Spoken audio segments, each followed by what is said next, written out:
በቀደም የመጨረሻው ጥይት የተባለውን መጽሐፌን ጽፌ ጨረስኩ። ወዳጆችን የማሳተም ያዋጡ ስላቸው ዛሬ ማን መጽሐፍ ያነባል? ይልቅ በድምፅ ተርከውና በሰዋሰው ይለቀቅ ብለው ማበረታቻ ይሉት መጎተቻ ሐሳብ ሰጡኝ። ለጊዜው የህትመቱን ነገር እርግፍ አድርጌ ትቼ ለቤት ኪራይ የሚሆን ሥራ እንዲያሰሩኝ ከዘፋኞች ጋር መዋል ጀመርኩ። ታዲያ ባለፈው ሰብሰብ ብለን ስናወጋ አንድ የማደንቀውን የዜማ ደራሲ የሚከተለውን ጠየቅኩት። ስማ፣ ሹፌሮች፣ ሲራራ ነጋዴዎችና አርቲስቶች በአንድ ሴት አይወሰኑም ይባላል። እርግጥ ነው በድርሰቱ ዓለም ከኔና ከአዲስ ዓለማየሁ በቀር በጭምትነት የሚኖር ያለ አይመስለኝም። ከዘፋኞቹ ውስጥ ሴት ማያተራምስ ማን ነው? ወዳጄ ትንሽ አሰበና እንጃ፣ ምናልባት ታምራት ሞላ። የዚያን ቀን ምሽት ከሙዝ ጋር ተገናኝተን ስናወጋ ይህንን ዘገብኩለት። እስቲ ከታምራት ዘፈኖቹ ውስጥ የተወሰኑትን አስታውሰኝ አለኝ። እኔ ታምሜ ተኝቼ ትናንትና ሌሊት በሕልሜ መተሽብኝ ዓይኔ ሲንከራተት ከእንቅልፌ ነቅቼ ፊቴን ብዳብሰው እምባዬ በሙሉ ትራሴን አራሰው። ስንዋደዳሃ ከልባችን መሞት ኑሯል መሃላችን። እምባዬ አልቆማለ ፍጹም አጣሁ ተስፋ። ልበደል አላዝንም መለየትሽ ከፋ። ማን ነበረ ቆንጆ ማን ነበረ አይናማ? ታዲያ ምን ያረጋል መሞት አይቀርማ። ምዑዝ ይህንን ሰማና እንዲህ አለ። ጋሽ ታሜ እንዲህ አይነት ሆረር ሲዘፍን ኖሮ አንዲት ሴት ማግኘት መቻሉ ራሱ ተመስገን ነው። ምዑዝ በእንባ የሚማረኩ ሴቶች መኖራቸውን ሳያውቅ ቀርቶ ነው። ድምፃዊ አበበ ተካ ተወዳጅ ዘፈኑን ያወጣ ጊዜ አስታውሳለሁ። አቤ ከድምፃዊነቱ በላይ ጥላው የሄደችው ፍቅረኛውን እያሰበ በየመድረኩ ማንባቱ እጅግ ዝነኛ አድርጎት ነበር።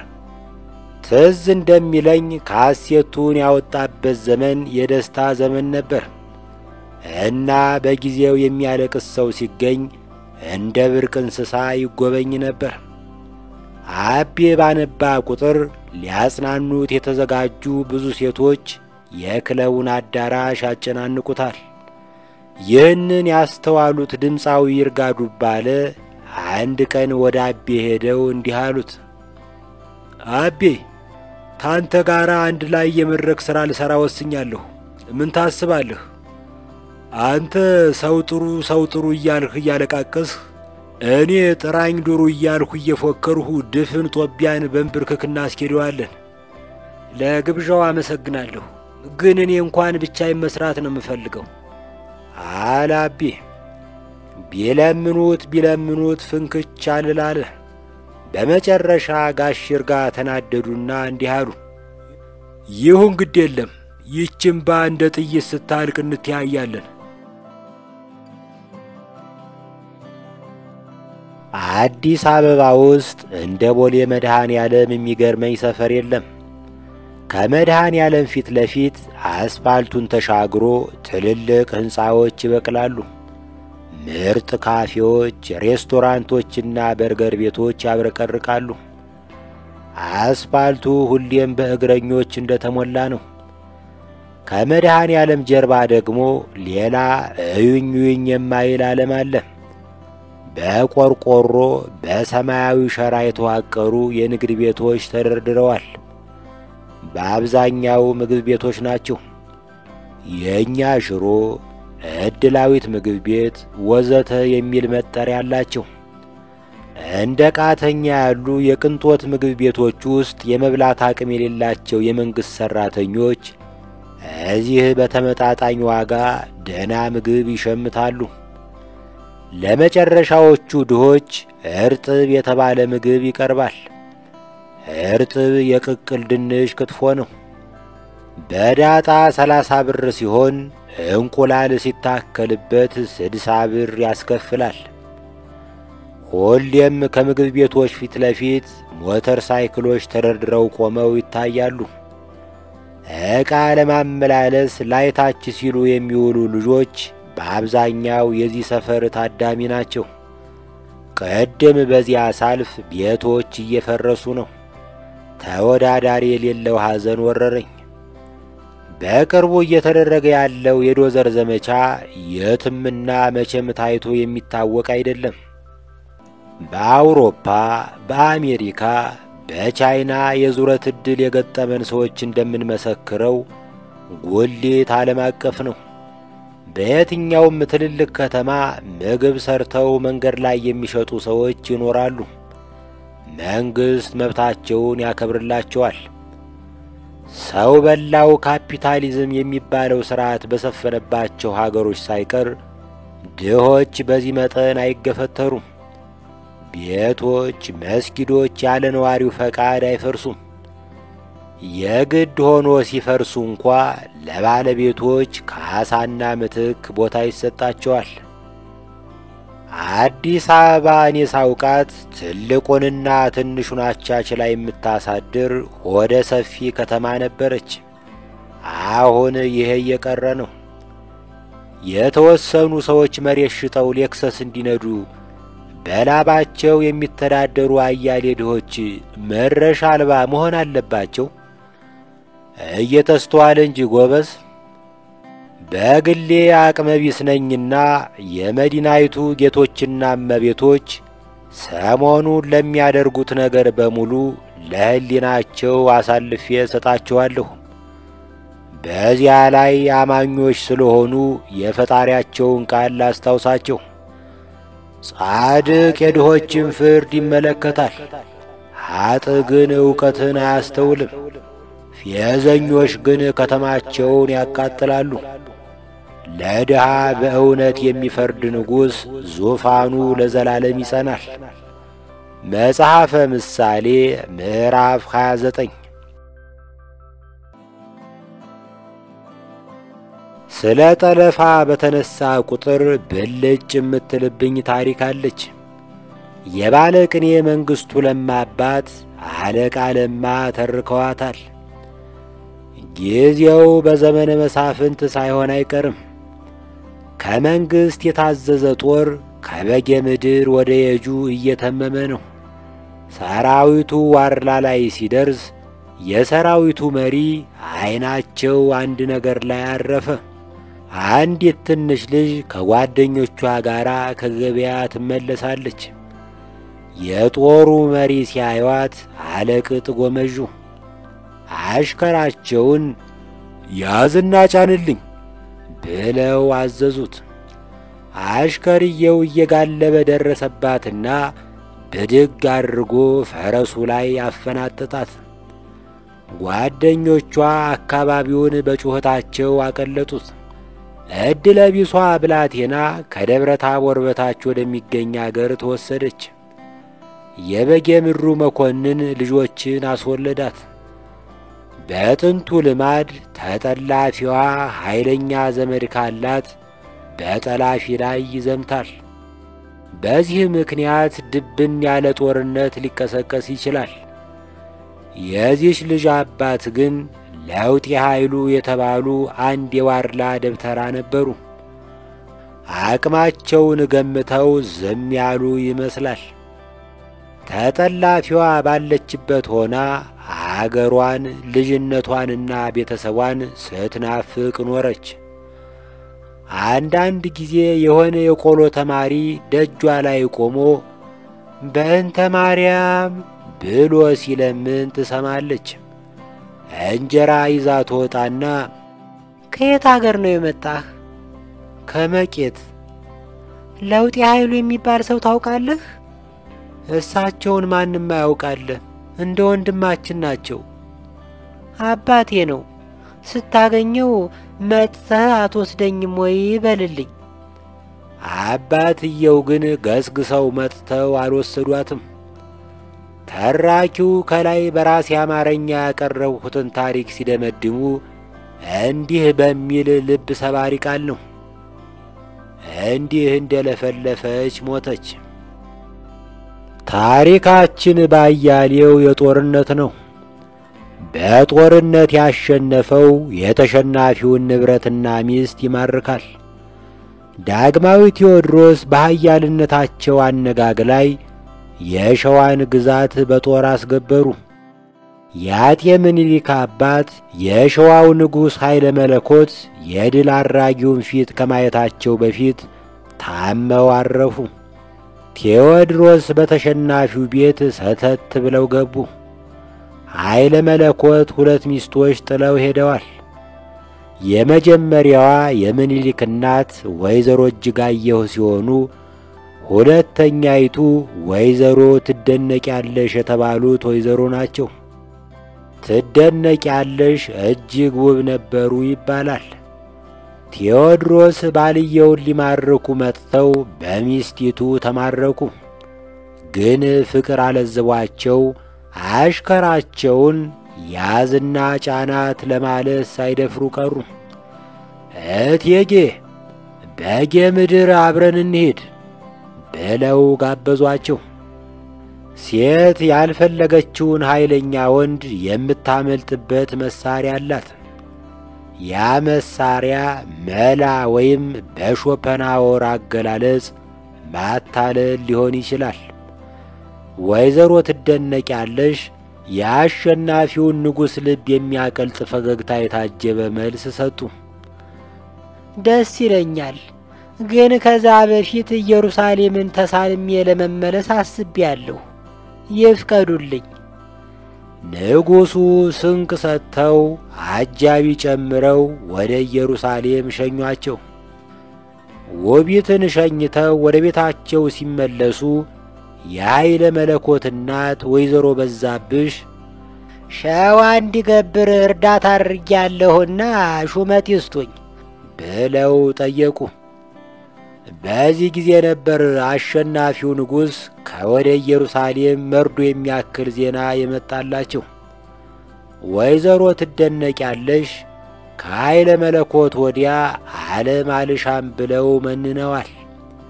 ይህንን ሲሰሙ ቴዎድሮስ ይችን ግጥም ወደ ታሪክ ወረወሩ። አወይ ጉድ! ሚስቱ መናኝ፣ እናቱ ሹመት ለማኝ። ታሪክ መዝጋቢው ዘንግቶት ይሆናል እንጂ ግጥሙ እኔም ብሎ ሰው አማኝ ብሎ የሚደመደም ይመስለኛል።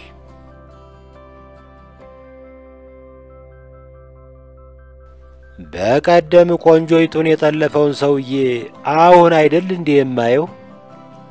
ብርሃነ መስቀል ረዳ እንኳ በፊሻሌ ሽጉጥ የጃንሆይን አውሮፕላን ጠልፎ እንዲህ ተጀንኖ ፎቶ አልተነሳም። ለማንኛውም ለልጅቱ ድምፅ በመሆን ላደረግኩት አስተዋጽኦ የሲዳማ ክልላዊ መንግሥት ጥቁር ውሃ አካባቢ ሚጥጥዬ ሰው ሰራሽ ደሴት ቢሸልመኝ አልጠላም። የወልቂጤ ሕዝብ ደግሞ የክብር ጉራጌነት ቢያጎናጽፈኝ ደስ ይለኛል።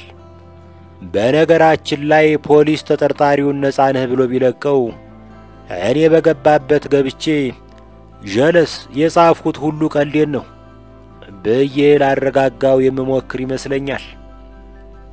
በነገራችን ላይ ሰሞኑን ኑሮ የሌለ ከብዶኛል። አንዳንዴ ሳስበው ራሴን ከመግደል ያዘገየሁበት ብቸኛ ምክንያት የኢትዮጵያ ሕዝብ ፍቅር ይመስለኛል። በቀደም 1000 ዓመት አይኖር ብዬ ከባንክ 5300 ብር ጎልጉያ ወጣሁ። 5000 ያስቀመጥኩት ሲሆን 300 ብሩ ደግሞ ባንኩ ያስወለደልኝ ነው። የሚገርመው ነገር ብዙ ብር አለኝ ብዬ ለጊዜው እንኳ ደስ እንዳይለኝ ባንከሩ በድፍን 200 ብር ሸክሽኮ አቀበለኝ። ደሞ እኮ ወጉ እንዳይቀር የተከተለኝ ሰው መኖሩን ለማረጋገጥ እንደ ብሔራዊ ቲያትር አንበሳ ገልመጥ እያልሁ እያየሁ አዘገምኩ። ከዛ የሆነ ካፌ ገባሁና የመጣው ይምጣ ብዬ አናቱ ላይ ግማሽ ቲማቲም ጠብ ያለበት ጨጨብሳ አዝዤ በላሁ። አንዱ ደንበኛ ልክፈልልህ ሲለኝ ሐሳቡን ሳይቀይር አስከፈልኩት። በቀደም ደግሞ የቶሞካ ቡና ባሬስታ ማኪያቶዬ ላይ በወተት የልብ ቅርጽ ሊስልልኝ 2 ጊዜ ሞክሮ 2ቴ ከሸፈበት። በመጨረሻ የኩላሊት ምስል ጣል አድርጎ አቀበለኝ። ሲፈልግ ለምን የሸኮና ምስል አይሆንም? ዋናው ፍቅሩ ነው። ከካፌው ስወጣ 3 ብላቴኖች ከበቡኝ። የዛሬ አበባዎች፣ የነገ ሌባዎች፣ እንደምናችሁ ልጆች ብዬ ቁልቁል አየኋቸው። ለክለባችን የኳስና የማሊያ መግዣ ጥሮን ነበር፣ ደገፍ አርገን አለኝ ፊት መሪው ልጅ ቁንጮውን እያከከ። 50 ብር ለቀቅሁባቸውና ጉዞዬን ቀጠልሁ። ለመጪው ትውልድ የስፖርት እድገት ያበረከትኩትን ሳስብ ፈገግታዬ ለግማሽ ሰዓት አልበረደም። አመሻሽ ላይ ጩጬዎቹ እንደገና ከበቡኝ። ቅድም እኮ የኳስ ብላችሁ ቀፍላችሁኛል አልኳቸው። ፊት መሪው ፈላ ምን አለኝ፣ አሁን ደግሞ የስቴዲየም ማሰሪያ እያሰባሰብን ነው።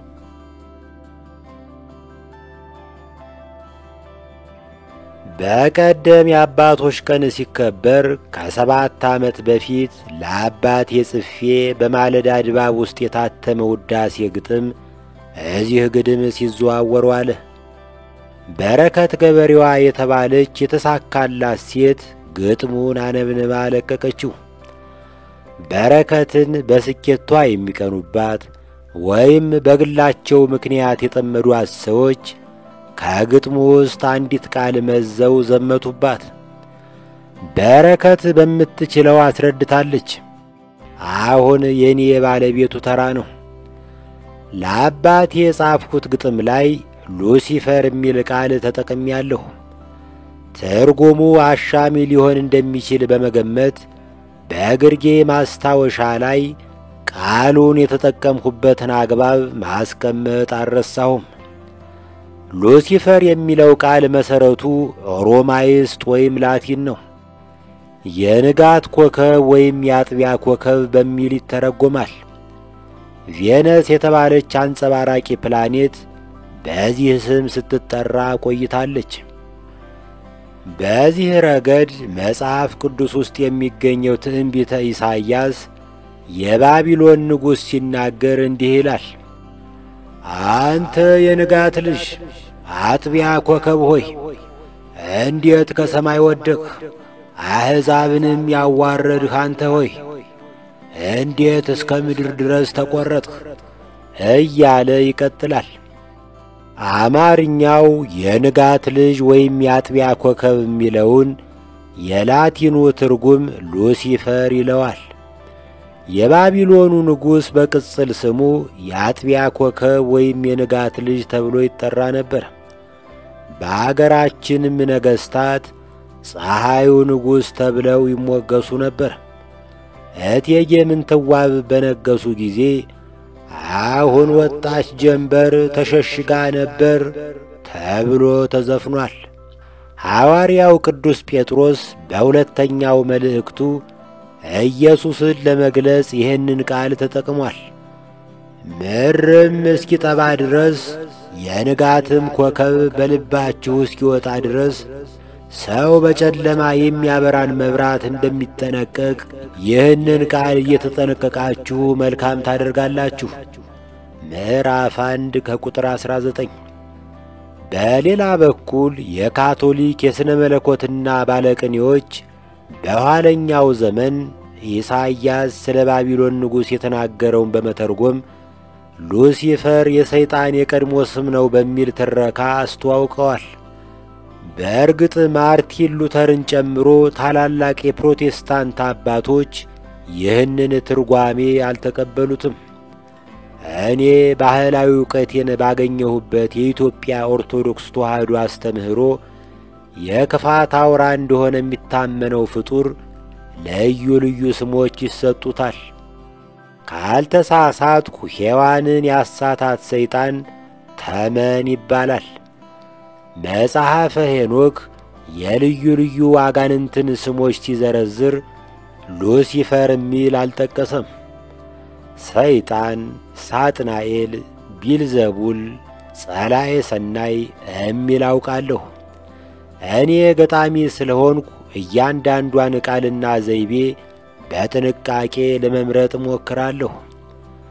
ለአባቴ በተሰኘው ግጥሜ ላይ ሉሲፈር የሚለው ቃል የንጋት ኮከብ የሚለውን እንዲገልጽ ተጠቅሜበታለሁ። በአንጻሩ ስለ ክፋት ወይም ኢቪል መጻፍ በፈለግኩበት ጊዜ ሰይጣንና ዲያብሎስ የሚሉ ቃላትን ተገልግዬባቸዋለሁ። ለዚህ ማሳያ እዚያው የማለዳ ድባብ ውስጥ አባ ይፍቱኝ የሚለውን ግጥሜን እጠቅሳለሁ። አባ ይፍቱኝ፣ ሰይጣን ብሎ ነገር የተጭበረበረ ዋዛ ነው ቧልት ነው ብያስብ ነበረ። ይኸው እውነት ሆኖ ዋዛና ተረቱ ዲያብሎስን አየሁት በሸሚዝ ዘንጦ እልፍ ግዳይ ጥሎ ቸብቸቦ ጨብጦ። የማለዳ ድባብ ገጽ 75። ዛሬ ሚዲያ ከፍተው ከሞላ ጎደል ለአገሪቱ በጎ አስተዋጽኦ ያደረጉ ሰዎችን ስም በማጥፋትና ባልዋሉበት በመወንጀል የሚተዳደሩ ሰዎች አሉ። የግል ውድቀታቸውን፣ ክፋታቸውን በሃይማኖትና በአገር ፍቅር ካባ ስለሚሸፍኑት የሚያዳምጣቸውና የሚከተላቸው አላጡም።